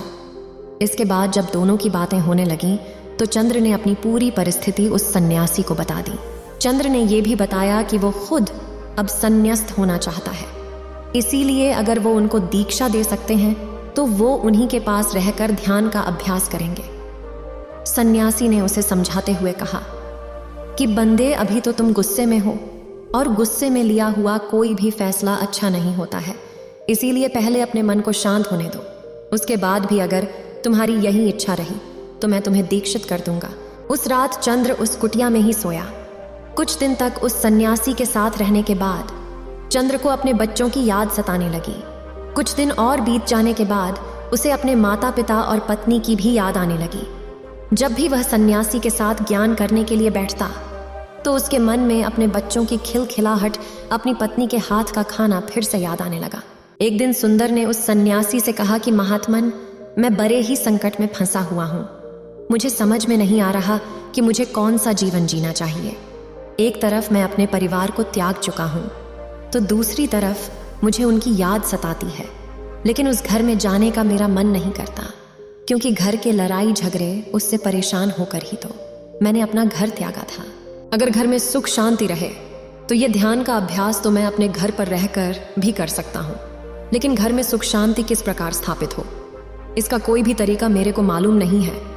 अगर आप मुझे कोई सलाह दे सकें तो शायद मेरे घर में सुख शांति फिर से लौट आए। इस पुरुष सन्यासी ने चंद्र को समझाते हुए कहा कि बंदे ते, अगर तुम कुछ नियमों का पालन करते हो, कुछ बातों को अच्छे से समझ लेते हो, तो घर की सुख शांति तुम्हारे हाथों में ही होगी। अज्ञानतावश हम खुद ही अपने परिवार में अशांति पैदा कर देते हैं और इसका हमें एहसास भी नहीं होता। सबसे पहला और सबसे प्रमुख नियम जो होता है वो ये है कि अपना खून अपना ही खून होता है। चाहे तुम्हारी किसी से कितनी भी अच्छी दोस्ती क्यों ना हो, चाहे तुम्हारा कोई रिश्तेदार ही क्यों ना हो, लेकिन अपने परिवार के सदस्यों की बातों से ज्यादा महत्व दूसरों की बातों को कभी मत देना। इसी से परिवार में फूट पड़ने लगती है। जब परिवार के सदस्यों को इस बात का एहसास होता है कि ये आदमी हमसे ज्यादा, अपने परिवार के सदस्यों से ज्यादा महत्व दूसरे लोगों को देता है, तो आप अपनी इज्जत खुद ही अपने परिवार में कम करवा लेते हैं। आगे से वो भी आपकी बातों को ज्यादा महत्व नहीं देंगे और यहीं से परिवार के सदस्यों के बीच आपसी दूरी पैदा होने लग जाती है, जिसका फायदा उठाते हैं बाहर के लोग। दूसरा नियम जो ख्याल में रखने का होता है वो ये कि जब भी परिवार के सदस्यों में कोई वैचारिक मतभेद पैदा हो जाते हैं तो उसे बात करके सुलझाने का प्रयास करो। अगर कोई बुरी लगी हुई बात परिवार का कोई सदस्य अपने मन में रख लेता है तो वो बात दीमक की तरह हमारे परिवार की सुख शांति को खाने लगती है। इसीलिए कैसी भी बात क्यों ना हो, कितनी भी बड़ी गलती क्यों ना हो जाए, अपने परिवार के सामने उनके साथ बैठकर उस बात को सुलझाने का प्रयास करो। अपने मन में उसे दबाकर मत रखो। अक्सर जब कोई आदमी गलती करता है तो वो उस गलती को छुपा कर रखना चाहता है ताकि उसे बार बार वो गलती दोहराने का मौका मिल सके। लेकिन समझने की बात ये होती है कि अगर आप अपनी गलती को दबा कर रखते हैं तो आप बार बार गलती करते जाएंगे और वही गलती आपके परिवार में अशांति का कारण बन जाएगी। और परिवार के किसी भी मुद्दे को सुलझाने के लिए बाहर के लोगों की सहायता लेने की आवश्यकता नहीं है। अपने परिवार के मुखिया के साथ बैठकर उस बात को खुद से ही सुलझाने का प्रयास करें। तीसरा नियम समझने के लिए तुम्हें यह समझना होगा कि घर में सबसे ज्यादा अशांति इसी कारण से पैदा होती है कि घर में सबसे ज्यादा अशांति का कारण बहू और सास के मतभेद होते हैं। अगर बहू अपनी सास को माँ के समान और सास अपनी बहू को अपनी बेटी के समान देखे तो ये मतभेद बहुत हद तक कम हो सकते हैं। उस सन्यासी ने चंद्र को संबोधित करते हुए कहा कि अगर तुम अपनी पत्नी का पक्ष लेते हो तो अपनी माँ की तरफ से बुरे हो जाते हो, और अगर अपनी माँ का पक्ष लेते हो तो अपनी पत्नी की तरफ से बुरे हो जाते हो। आदमी को हमेशा दूर ही रहना चाहिए। कम से कम हफ्ते में एक बार सारी परिवार के सदस्यों को आपस में बैठकर बातचीत करनी चाहिए। जो भी समस्याएं परिवार में चल रही हैं खुले तरीके से आपस में चर्चा होनी चाहिए, और जो भी सदस्य घर का मुखिया निर्धारित किया गया है उसकी बातों को सभी को मानना चाहिए। जिस तरह एक देश को अच्छे से चलाने के लिए एक नेता की जरूरत होती है, उसी तरह एक परिवार को भी अच्छे से चलाने के लिए मुखिया की जरूरत होती है। अगर देश गलत नेता के हाथों में चला जाए तो देश बर्बाद हो जाता है, और उसी प्रकार अगर परिवार गलत मुखिया के हाथों में चला जाए तो परिवार भी अशांत हो जाता है। इसीलिए मुखिया उसे चुनो जो खुद के लालच से परे हो, जो सिर्फ अपने आप की नहीं पूरे परिवार की सोचता हो। अगर हम आज से 50-60 साल पहले की बात करते हैं तो उस समय सभी भाई आपस में मिलकर साझे तरीके से रहा करते थे, क्योंकि सब लोग एक मुखिया की बात मानते थे, उसे मुखिया समझते थे, उसकी इज्जत करते थे। अगला नियम यह है कि अपने परिवार का रहस्य से किसी को मत बताना। जो आपके परिवार जनों के बीच बातें हो रही हैं उनकी चर्चा अपने पर पड़ोसियों के साथ कभी मत करना, वरना तो लोग आपके घर के रहस्य, आपके घर की कमियां जानना शुरू कर देंगे और समय आने पर उन्हीं कमियों की वजह से आपको पछताना पड़ेगा। जो बात परिवार की चार दीवारी के बीच हो रही हो उसकी किसी को भी कानों कान खबर नहीं होनी चाहिए। इससे परिवार के सदस्यों का विश्वास एक दूसरे पर से उठने लगता है और समाज में आपकी कमियों की वजह से आपके परिवार का मजाक भी बनाया जा सकता है। अगला नियम है कि परिवार में सिर्फ अपने स्वार्थ के लिए नहीं जिया जाता। परिवार के सभी सदस्यों के लाभ और हानि के बारे में हमें चिंता करनी होती है। अगर हम सभी सदस्यों को भूलकर सिर्फ अपने स्वार्थ के बारे में सोचेंगे तो परिवार होने का कोई मतलब नहीं रह जाएगा। चाहे परिवार के किसी सदस्य से कोई गलती ही क्यों ना हो गई हो, पर परिवार वही होता है जो उसका साथ देता है। ज्ञान तो, भाषण तो सभी दे सकते हैं, लेकिन परिवार वही है जो गलती होने पर भी अपने परिवार का, अपने परिवार के सदस्यों का साथ नहीं छोड़ता। अगला नियम है कि परिवार के सभी सदस्यों को मिलजुल कर काम करना चाहिए। किसी एक सदस्य को दास या फिर नौकर नहीं समझना चाहिए। हम सबका फर्ज होता है कि हम सब मिलजुल कर काम करें। अगर एक आदमी कमाता है, दूसरा बैठकर खाता है तो ये सब बहुत दिनों तक नहीं चल पाएगा। गाड़ी तभी सही तरीके से चल सकती है जब उसके सभी पहिए बराबर काम कर रहे हों, वरना तो गाड़ी पलट जाएगी। उसी तरह परिवार के जब सब सदस्य मिलजुल कर काम करते हैं तो एक दूसरे के लिए प्रेम बढ़ता है, एक दूसरे के लिए इज्जत बढ़ती है, एक दूसरे के करीब आते हैं। लेकिन जब एक सदस्य पर ही सारा काम डाल दिया जाता है तो वो अपने आप को उस घर का नौकर समझने लगता है और सभी की इज्जत उसकी नज़रों में कम होने लगती है। यही बात सास और बहू पर भी लागू होती है। बहू के आते ही सास समझने लगती है कि अब तो मुझे काम करने की कोई आवश्यकता नहीं है। भले ही आप अपनी बहू जितना काम ना करें, लेकिन उसके काम में आप कुछ तो हाथ बटा सकती हैं। अगर आपकी बेटी होती तो भी आप उसके साथ काम कर रही होती। और यही बात बहू पर भी लागू होती है। आखिरी बात समझाते हुए सन्यासी ने उसे कहा कि वापस अपने घर लौट जाओ। उन्हें वहां जाकर इन नियमों के बारे में पूरी तरह से विस्तार से समझाओ ताकि तुम्हारा परिवार फिर से इकट्ठा हो सके, क्योंकि जितना तुम अपने परिवार से दूर भागने की कोशिश करोगे उतना ही दुखी होते चले जाओगे। परिवार के साथ रहकर उन समस्याओं को सुलझाना ही असली गृहस्थ जीवन होता है। घर से बाहर जाना, उनसे दुखी होकर सन्यासी बन जाना, उससे नष्ट जीवन नहीं होता है। सन्यासी तब बना जाता है जब परिवार खुशी खुशी तुम्हें सन्यासी बनने के लिए मंजूरी देता है। और इसी के साथ उस सन्यासी ने चंद्र को उसके घर के लिए रवाना कर दिया। उम्मीद है आप सभी को यह वीडियो अच्छी लगी होगी। अगर आप बुद्ध के सच्चे विश्वासी हैं तो चैनल को सब्सक्राइब और वीडियो को लाइक करके कमेंट में नमो बुद्धा लिख दीजिए। हम इंसानों के जीवन में ऐसे कई गुप्त राज होते हैं जिसे हम किसी को बताना नहीं चाहते, लेकिन जाने अनजाने हम कभी ना कभी खुशी में दुख में किसी न किसी से अपने ये राज बता ही देते हैं। लेकिन ये राज किसी दूसरों के कानों में पड़ जाए तो ये हमारे लिए अच्छा नहीं होता। इससे हमें कई तरह की परेशानियों का सामना करना पड़ता है। यदि आप महात्मा बुद्ध के विश्वासी हैं तो इन दिव्य उपदेशों को ध्यान से सुनें, कुछ नया सीखने को मिलेगा। और इस वीडियो को पूरा अंत तक देखें, वरना बाद में बहुत पछताना पड़ेगा। इन राज के कारण हमारे घर परिवार में अशांति फैल जाती है और इन सब का कारण हम ही होते हैं। हम मूर्खतापूर्ण खुद ही इन बातों को दूसरों तक पहुंचा देते हैं। जो बातें हमें कभी भी किसी को बतानी नहीं चाहिए, वो बातें हम जाने अनजाने किसी न किसी से कह ही देते हैं और यही हमारे दुखों का कारण भी बन जाती है। और इन्हीं कारणों से हमारे घर परिवार में झगड़े और कलेश होने लगते हैं और फिर बाद में हमें पछतावा होता है। हम ये सोचते हैं कि मैंने ऐसा क्यों किया, मुझे ये बात किसी को नहीं बतानी चाहिए थी, मेरी एक गलती की वजह से आज मेरे घर परिवार में झगड़े हो रहे हैं, मेरा घर अशांति से भर चुका है, मेरा इतना नुकसान हो रहा है, मेरा व्यापार चौपट हो चुका है, आज मेरी ही गलती के कारण ये सब हो रहा है। मैंने आज ये बात किसी को न बताई होती तो आज मैं भी खुशी खुशी अपना जीवन व्यतीत कर रहा होता। सब मेरी ही गलती है, लेकिन ऐसे समय पर पश्चाताप करके आपको कुछ लाभ नहीं होगा। इसलिए आज ही जो कहानी मैं आपको सुनाने जा रहा हूँ, इस कहानी के माध्यम से आपको कुछ ऐसी बातें पता चलेगी जो आपको कभी भी किसी को भी नहीं बतानी चाहिए। इसलिए इस कहानी को बहुत ही ध्यानपूर्वक सुनिएगा और ये समझने का प्रयास कीजिएगा। बहुत समय पहले की बात है, किसी नगरी में एक धनी सेठ रहा करता था। उस धनी सेठ के पास सब कुछ था, जो वो चाहता था वो सब उसने अपनी मेहनत से हासिल किया था। उसके पास किसी चीज की कोई कमी नहीं थी। वह अपने 2 बच्चों और अपनी बीवी के साथ रहता था। सेठ का परिवार बहुत फला फूला हुआ और वह बहुत ही हंसी खुशी के साथ अपना जीवन व्यतीत कर रहे थे। सेठ बहुत मेहनत करता था। वह अपने काम को नई ऊंचाइयों तक पहुंचाना चाहता था, लेकिन वो जितनी मेहनत करता था उसके फलस्वरूप उसे उतनी आमदनी नहीं हो पाती थी, जिसका कारण उसकी पत्नी थी, क्योंकि वह अपनी पत्नी को अपना सब कुछ मानता था। उसे कभी भी कोई बात छुपाता नहीं था।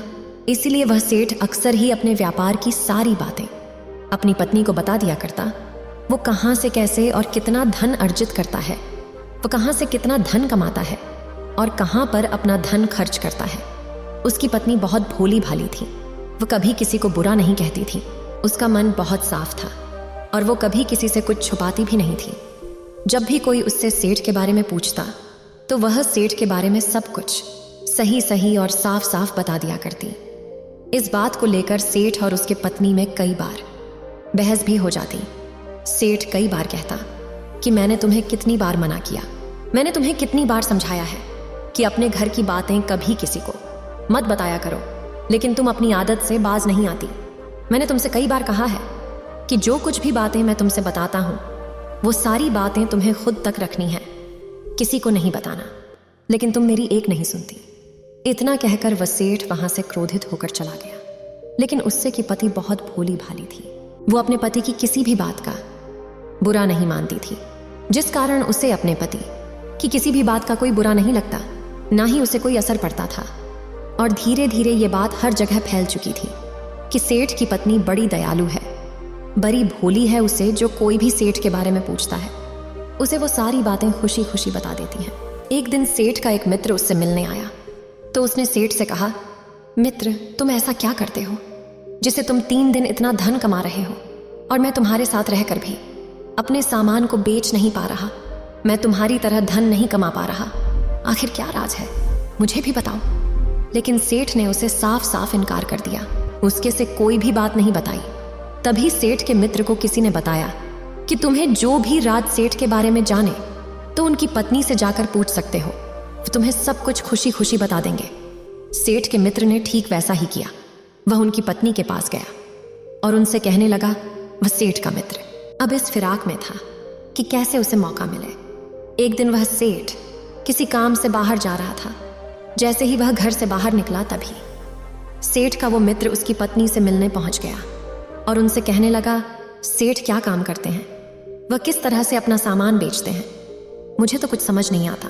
वो इतना धन कमाते हैं, आखिर भला वो अपना व्यापार किस तरह से करते हैं, और हम दिन भर यहाँ पर घूमते रहते हैं, लेकिन हमारा तो कोई व्यापार ही ना होता तो कोई सामान बेच पाते हैं और ना ही धन कमा पाते हैं।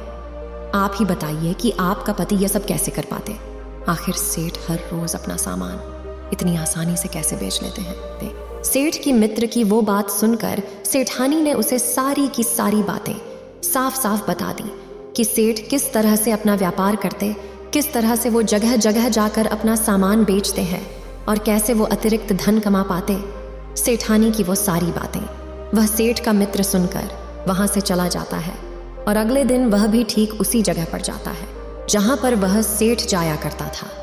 लेकिन वो जगह पर जाकर सेठ से कम कीमत पर उनका मित्र अपना सामान बेचा करता था, जिस कारण सेठ का व्यापार धीरे धीरे कम होने लगा और उसकी जगह पर सेठ के उस मित्र का व्यापार धीरे धीरे बढ़ने लगा।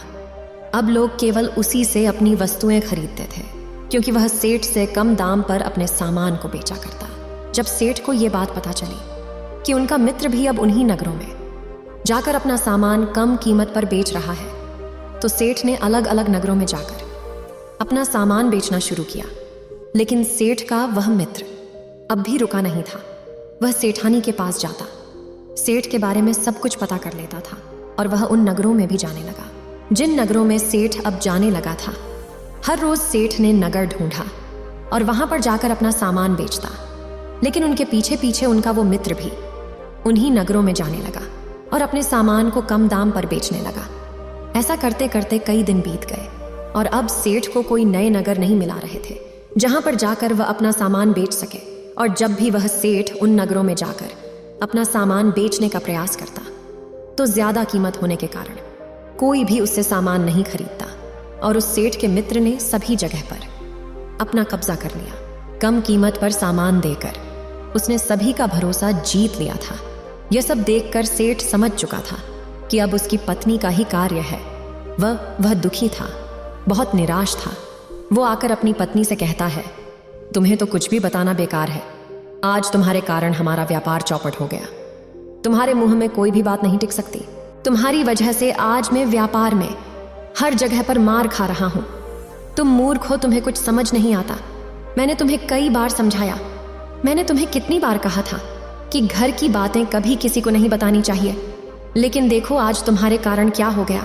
और यदि तुम्हारी यही आदत रही तो वह दिन भी दूर नहीं जब हम सड़क पर आ जाएंगे और हमारे पास कुछ ना होगा।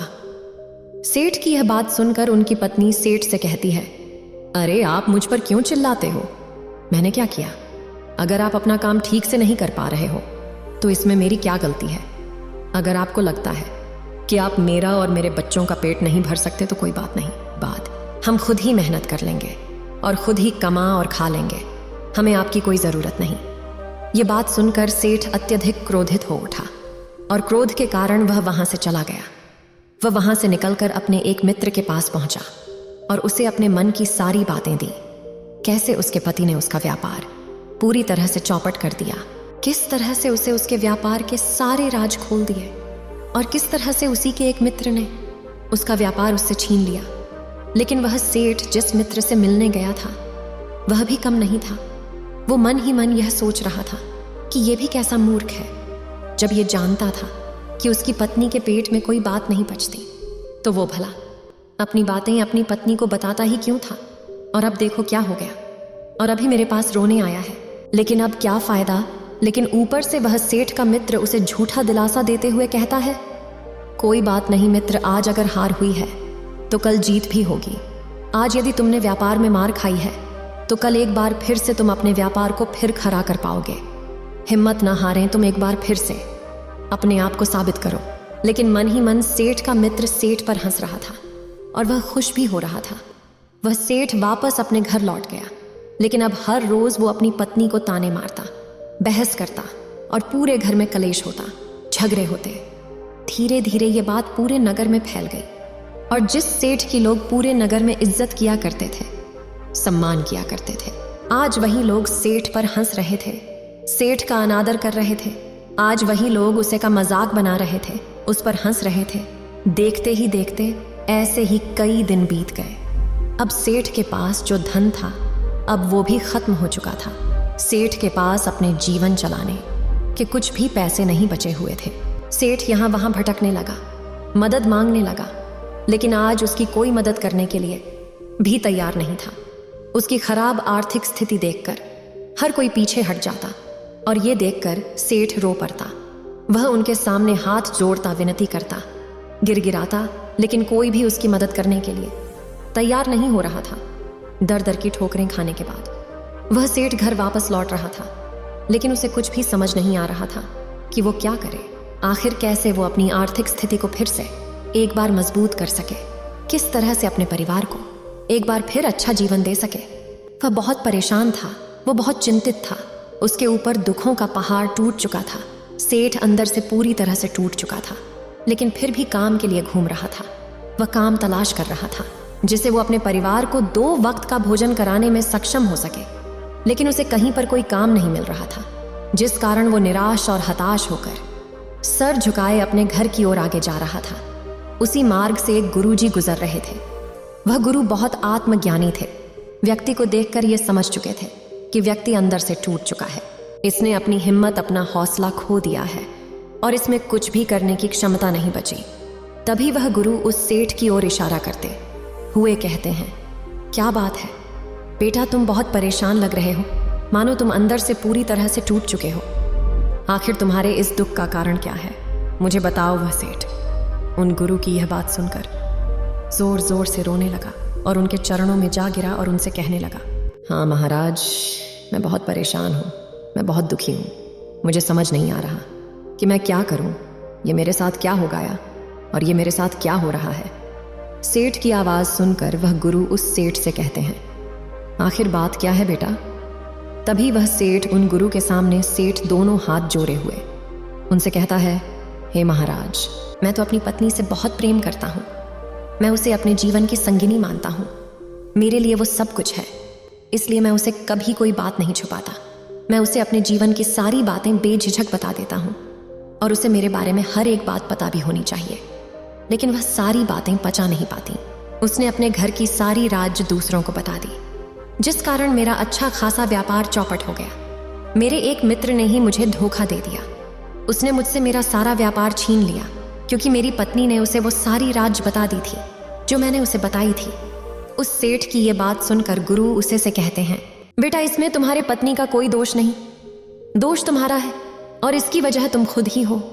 जब तुम ये बात अच्छी तरह से जानते थे कि तुम्हारी पत्नी कोई भी बात पचा नहीं पाती और वो दूसरों को सारी बातें बेझिझक बता देती हैं, तो तुम्हें से कोई भी बात नहीं बतानी चाहिए थी जिससे तुम्हारा बुरा हो। ऐसी बातों को हमेशा अपने तक ही रखना चाहिए, फिर चाहे वो तुम्हारी जीवन संगिनी हो या फिर तुम्हारा कोई सगा संबंधी या फिर तुम्हारा कोई सबसे अच्छा मित्र। यदि तुम अपने जीवन में एक बार फिर सफलता पाना चाहते हो तो आगे चलकर ऐसी गलती दोबारा ना करना। इसीलिए आज जो 7 बातें मैं तुम्हें बताने जा रहा हूं, इसे गौर से सुनना और इसे अपने जीवन में उतारने का प्रयास करना। यदि तुमने ये गलतियां फिर दोहराई तो शायद फिर से तुम एक बार इसी तरह सड़क पर आ जाओगे। और यदि तुमने इन 7 बातों को अपने जीवन में उतार लिया तो इसके बाद में दुख छू भी नहीं पाएंगे। तुम्हारे जीवन में कभी कोई मुसीबत नहीं आएगी। तभी वो गुरु उस सेठ को पहली बात बताते हुए कहते हैं, चाहे कैसी भी परिस्थिति हो, चाहे कैसा भी समय हो, चाहे कुछ भी क्यों ना हो जाए, लेकिन अपनी मजबूरियां कभी किसी को नहीं बतानी चाहिए। फिर चाहे वो आपका पुत्र ही क्यों ना हो, या फिर पत्नी, सगे संबंधी, परिवार वाला, या कोई खास मित्र, या फिर कोई शत्रु। क्योंकि जब भी तुम किसी को अपनी मजबूरी बताते हो तो उन्हें तुम्हारी मजबूरी से कुछ लेना देना नहीं होता। वह तो केवल अपना मतलब ढूंढते हैं और उसमें अपना फायदा निकालने का प्रयास करते। वह तुम्हारी मजबूरी का फायदा जरूर उठाएंगे और तुम्हें नीचा दिखाने का प्रयास करेगा। हम आसपास के लोगों को अपना समझते हैं, जिस कारण उन्हें अपने घर की बातें, अपनी मजबूरियां बता देते हैं ताकि वह हमारी सहायता कर सके, हमारी मदद कर सके। लेकिन जिसे भी हम ये सारी बातें बताते हैं उन्हें इनसे कोई मतलब नहीं होता। उन्हें तो मतलब होता है कि उस बात में उनका क्या फायदा है, उस बात से उन्हें क्या लाभ होने वाला है। इसलिए वो आपकी बातें बहुत ध्यानपूर्वक सुनते और समझते हैं कि किस तरह से वो आपकी मजबूरी का फायदा उठा सकते हैं। और जो लोग हमारे बहुत करीब होते हैं, जिन पर हम अधिक विश्वास करते हैं, वही हमारी मजबूरी का फायदा भी उठाते हैं। यदि तुम्हारे पास 2 रोटियां कमाने की क्षमता है और तुम्हारे घर में 2 ही रोटियां हैं तो उसे खाकर सो जाओ। लेकिन कभी किसी को यह मत कहो कि मैं केवल 2 ही रोटी कमा पाता हूं और हमें केवल 2 ही रोटियां खाने को मिलती हैं। कभी भी अपनी मजबूरी किसी के सामने साझा मत करना। आगे वह गुरु उस सेठ से कहते हैं कि अतीत में हुई गलतियां और भविष्य की रणनीतियां कभी किसी के साथ साझा मत करना। अतीत में तुमने क्या किया, क्यों किया और कैसे किया, ये बातें कभी किसी को नहीं पता चलनी चाहिए। यदि या किसी को पता चले तो हो सकता है कि वह तुम्हारा सबसे बड़ा मित्र, तुम्हारा ही सबसे बड़ा शत्रु बन जाए और वह तुम्हारी उस कमजोरी का फायदा उठाने लगे, जिससे तुम्हारे लिए एक और शत्रु बढ़ जाएगा और तुम्हें अपने जीवन में आने वाली और भी कठिन परिस्थिति का सामना करना पड़ेगा। लेकिन हम जाने अनजाने अपने वो सारे राज अपने मित्रों के सामने, अपने सगे संबंधी के सामने खोल देते और आप अपने अंधेरे पक्ष को खुद दुनिया के सामने रख देते, जिससे भविष्य में वह को उसी नजरों से देखते हैं जो नजर आपने उन्हें दी है। जैसे कि मान लीजिए अनजाने में आपसे अतीत में कोई गलतियां हुई जिसके बारे में लोगों को पता नहीं था, लेकिन आपने उन्हें अपने बारे में सब कुछ बता दिया, तो वे लोग आपको हमेशा ही एक अपराधी की नजर से देखेंगे। लेकिन अगर आपने उन लोगों को अपनी गलती के बारे में न बताया होता तो वे उन लोगों को कभी इसके बारे में पता ही नहीं चलता, और जब भी उन्हें मौका मिलेगा तो वो आपकी इस कमजोरी का फायदा भी अवश्य उठाएंगे और आपको नीचा दिखाने का हर मुमकिन प्रयास भी करेंगे। और ऐसे लोग आपको कभी भी ऊंचा उठाने का मौका तक नहीं देंगे, और ये भी हो सकता है कि आपके बने बनाए काम को भी बिगाड़ दें। इसलिए हमें कभी भी अपनी अतीत की गलतियों को किसी के साथ साझा नहीं करना चाहिए। इसी प्रकार हमें अपनी भविष्य की रणनीति भी किसी के साथ साझा नहीं करनी चाहिए। यदि हम भविष्य की रणनीति किसी के साथ साझा करते हैं तो हो सकता है कि वह हमारी योजनाओं में बाधा उत्पन्न करे, और यदि गलती से भी हमारी रणनीतियां हमारे शत्रु तक पहुंच गई तो वो हमारे काम को कभी सफल नहीं होने देगा। इसलिए भूल कर भी अपनी भविष्य की रणनीति किसी को नहीं बतानी चाहिए, चाहे वो आपका कितना भी अच्छा मित्र ही क्यों ना हो, चाहे वो अपने सगे संबंधी ही क्यों ना हो, चाहे वो आपके परिवार में से ही कोई क्यों ना हो। आगे वो गुरुवर उस सेठ को तीसरी बात बताते हुए कह दे कि अपने घर की छोटी सी छोटी बड़ी से बड़ी कोई भी बात कभी किसी के साथ साझा नहीं करनी चाहिए। फिर चाहे वो आपके पुत्र और आपके बीच की ही बात क्यों ना हो, या फिर आपकी पत्नी और आपके बीच की बात क्यों ना हो, भाई और भाई के बीच की, बहन और भाई के बीच ही, पिता और पुत्र के बीच। यदि आप ये सारी बातें वहां जाकर यह सोचकर बताते हैं कि आपका कोई हमदर्द होगा जो आपका दुख समझेगा, तो ये सोचना आपका गलत है। यदि आप ये सारी बातें बाहर किसी को भी बताते हैं तो इससे आप बाहर वालों को अपने घर में आने का मौका देते हैं। आप तो ये सोच रहे होंगे कि यदि हम अपनी ये बातें अपने किसी खास मित्र से या किसी ऐसे इंसान से बताते हैं तो वो हमें सही राय देगा, हमें सही मार्ग दिखाएगा। इस झगड़े को सुलझाने का सही उपाय बताएगा, लेकिन वह इस झगड़े को सुलझाना नहीं चाहते, बल्कि इस झगड़े को और बढ़ा देते हैं। आप तो उसे अपना खास समझकर उसे यह बातें कहेंगे, लेकिन वह तो इस बात को न जाने कितने लोगों से कहेगा, और ये बात धीरे धीरे आग की तरह फैल जाएगी। और जब हर कोई आपके परिवार के बारे में इस तरह से बातें कर रहा होगा, तो पूरे गांव ने, पूरे नगर में आपकी जो मान प्रतिष्ठा है, जो सम्मान है, वह खत्म हो जाएगा।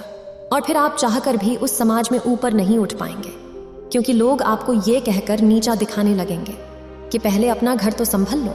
इसलिए हमारे परिवार में जो भी लड़ाई झगड़े होते हैं, जो भी कलेश होता है, उन्हें हमें आपस मिलकर एक साथ बैठकर सुलझा लेना चाहिए, क्योंकि परिवार बहुत शक्तिशाली होता है। यदि एकजुट हो तो किसी भी समस्या का समाधान किया जा सकता है, और यदि ये परिवार अलग अलग हो जाए तो उसे टूटकर बिखर में समय नहीं लगता, सब कुछ नष्ट हो जाता है। इससे दूसरे लोग को आपके परिवार के झगड़े के बारे में हमें कभी नहीं बताना चाहिए, इससे आपको ही नुकसान होगा। लोग तो केवल तमाशा देखेंगे और इस तमाशे का फायदा उठाएंगे। आगे गुरु उसे को चौथी बात बताते हुए कहते कि तुम कितना कमाते हो, इसके बारे में कभी किसी को नहीं बताना चाहिए। तुम किस तरह से कमा रहे हो, कहां से कमा रहे हो, कितना कमा रहे हो, और तुम्हारी कमाई का जरिया क्या है, ये सारी बातें कभी किसी को नहीं बतानी चाहिए। अगर तुम की सारी बातें किसी और को बता देते हो तो हो सकता है कि वो तुम्हारे काम में बाधा उत्पन्न करे और वो तुम्हारे कार्य का जरिया ही खत्म कर दे। जिस प्रकार तुम्हारे मित्र ने तुम्हारे साथ किया, जहां जहां तुम अपना सामान बेच जाया करते थे, ठीक वहां वो भी पहुंचने लगा और वो तुमसे कम कीमत पर अपना सामान बेचने लगा, जिस कारण तुम्हारा व्यापार चौपट हो गया और तुम दर दर भटकने लगे, दर दर काम मांगने लगे। परंतु किसी को यह बता देते हो कि तुम कितना कमाते हो तो लोग तुमसे मदद मांगने लगेंगे, तुमसे पैसों की मदद चाहिए, और यदि तुम उनकी मदद नहीं करोगे तब भी उन्हें बुरा लगेगा, तभी वो तुम्हें कोसेंगे। और हो सकता है कि तो उनकी मदद कर दो, लेकिन जब तुम्हारे पर बुरा वक्त आएगा तो यह जरूरी नहीं कि वो भी तुम्हारी मदद अवश्य करें, जैसा कि आज तुम्हारे साथ हो रहा है। जब तुम आर्थिक किसी से मजबूत थे तब तुम लोगों की मदद किया करते थे, लेकिन आज तुम्हारी मदद के लिए कोई तैयार नहीं है, कोई तुम्हारा साथ देने के लिए तैयार नहीं। इसलिए कभी भी तुम कितना कमाते हो, कैसे कमाते हो और कहां से कमाते हैं, इसके बारे में कभी किसी को नहीं बताना चाहिए। आगे वह गुरुवर उस सेठ को 5वीं बात बताते हुए कहते हैं कि कभी भी अपनी कमजोरी या ताकत किसी को मत बताना। अधिकांश लोगों को तो ये तक नहीं पता होता कि उनकी कमजोरी क्या है और ताकत क्या है, लेकिन जिनसे पता होता है वो सचमुच बुद्धिमान होते हैं कि तुम अपनी कमजोरी किसी को बताते हो तो वे लोग तुम्हारा फायदा उठाएंगे, और इस कमजोरी की आड़ में वो तुमसे कोई ऐसा काम जरूर करवा लेंगे जिससे उनका तो लाभ होगा लेकिन तुम्हें नुकसान ही होगा। और यदि तुम अपनी ताकत के बारे में जानते हो और उसके बारे में किसी को बता देते हो तो वह तुम्हारी ताकत का काट ढूंढेगा और इस ताकत को कमजोर बना देगा, और एक दिन यही ताकत तुम्हारी कमजोरी बन जाएगी और वो उसका फायदा उठाएगा। इसलिए अपनी कमजोरी और ताकत कभी किसी को नहीं बतानी चाहिए, चाहे वो तुम्हारी पत्नी हो, तुम्हारा कोई सगा संबंधी हो, तुम्हारा कोई खास मित्र हो या फिर तुम्हारा कोई शत्रु हो। ये बातें हमेशा खुद तक रखनी चाहिए और इसे अपने मन में ही दफन कर देना चाहिए। आगे वह गुरुवर उस सेठ को 6ठी बात बताते हुए कहते हैं, अपने खास मित्र या फिर खास शत्रु के बारे में कभी किसी को नहीं बताना चाहिए, क्योंकि जब हमने मित्र के बारे में किसी को बताते हैं तो हो सकता है कि सामने वाला हमारे मित्र को खत्म करवा दे, या फिर हो सकता है कि वो हमारे मित्र के साथ मिलकर ही हमें धोखा दे दे और हमारे ही मित्र को हमारा शत्रु बना दे।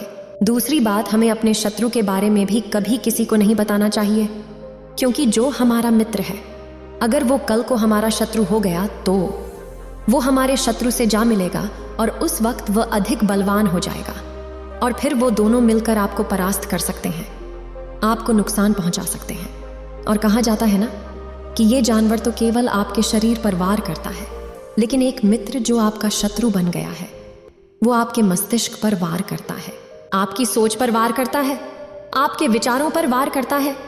पर जब वो वार करता है तो वो इतना गहरा होता है कि आप कुछ भी करने लायक नहीं बचते, आपको कुछ भी समझ नहीं आता। इसलिए कभी भी अपने कई मित्र या फिर शत्रु के बारे में कभी किसी को नहीं बताना चाहिए। आगे वह गुरुवर उस सेठ 7वीं बात बताते हुए कहते हैं कि कभी भी किया हुआ दान भूल जाना चाहिए, उसके बारे में किसी को नहीं बताना चाहिए। कहा जाता है कि यदि आप बाएं हाथ से दान कर रहे हैं तो दाएं हाथ को पता तक नहीं चलना चाहिए कि आप दान दे रहे हैं, क्योंकि अगर आप किसी को किए हुए दान के बारे बता देते हैं तो आपको कभी भी उसका पुण्य प्राप्त नहीं होता। इसीलिए जितना गुप्त रूप में दान किया जाए उतना ही फलित होता है, आपको उसका उतना ही फल प्राप्त होगा। इसलिए दान आपने कहाँ किया, क्यों किया, कितना किया, ये कभी भी किसी को ना बताएं। आगे वह गुरुवर उस सेठ से कहते हैं, ये 7 बातें जो मैंने तुम्हें बताई, इसमें संसार का पूरा रहस्य छिपा हुआ है। इन बातों को यदि तुमने अनुसरण कर लिया, यदि इसे अपने जीवन में उतार लिया, तो तुम्हारे घर में हमेशा सुख शांति बनी रहेगी और ना तो तुम्हें कभी कोई धोखा दे पाएगा और ना ही तुम कभी वापस इस स्थिति में लौट पाओगे। उन गुरु की ये बातें उस सेठ को अच्छी तरह समझ में आ चुकी थी। उसने उन गुरु को प्रणाम किया और वापस घर की ओर लौट गया। उसने इन 7 बातों को अपने जीवन में उतार लिया और एक एक करके वो अपनी तरक्की की सीढ़ियों पर चढ़ता चला गया। और अब की बार उसे कोई परेशान करने वाला नहीं था। नहीं, उसका कोई भेद जान पाया, जिस कारण वो पहले से भी ज्यादा धनी हो चुका था और उसके कारोबार के बारे में किसी को कानों कान खबर तक नहीं थी। वो कितना कमाता था, वह धन कहाँ से अर्जित करता था, कहाँ अपना सामान बेचता था, इसके बारे में किसी को कभी कुछ पता ही नहीं चल पाया। उम्मीद है आप सभी को यह वीडियो अच्छी लगी होगी। अगर आप बुद्ध के सच्चे विश्वासी हैं तो चैनल को सब्सक्राइब और वीडियो को लाइक करके कमेंट में नमो बुद्धा लिख दीजिए।